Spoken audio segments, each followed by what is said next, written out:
moms and dads. This is Miss Amy, and we're talking today about toothbrushing. It's one of my most common questions from parents. So the first thing I want to say to you is that brushing your teeth for a typical developing child, the dentist doesn't want them to do it completely on their own until after second grade. So if your child is in preschool or in kindergarten, you say, oh, my child barely holds a toothbrush, that's okay. But the goal is that we start teaching the skill as we go.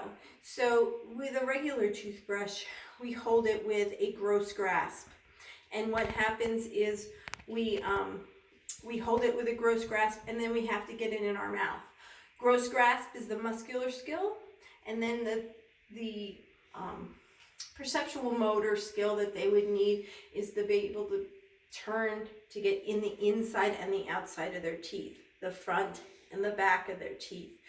And that's the part that is more challenging than even the holding of it, because they also have to then coordinate and motor plan how to turn that toothbrush all the way around so they can go inside their teeth. They have to coordinate their mouth movements with their hand movements. It's really challenging. So if your kid is in preschool, I want you to start introducing them holding it, but then you will still need to brush their teeth longer.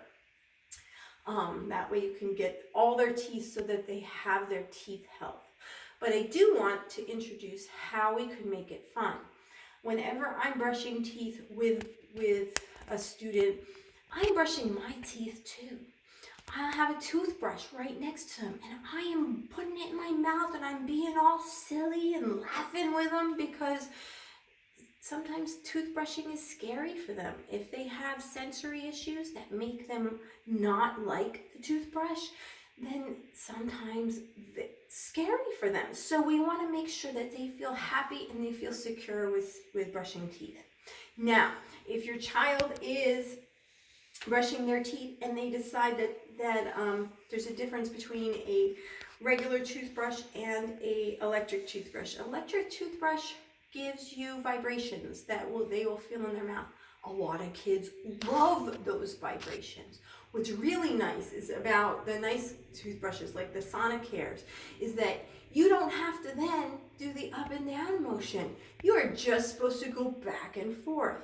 So if they can tolerate the electric toothbrushes, they don't have to coordinate both going up and down and in and out. So it actually helps with that.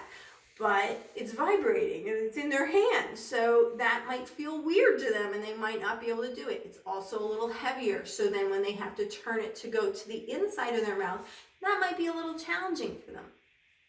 So you have to weigh the pros and cons of these things. The regular toothbrush is what I would always start with. If your child loves spinning, if your child loves vibrations though, you might want to give it a shot. They have some pretty inexpensive kids vibrating toothbrushes. I wouldn't go and buy a Sonicare, an expensive toothbrush, unless you find out that they can tolerate it first. But then you can try it.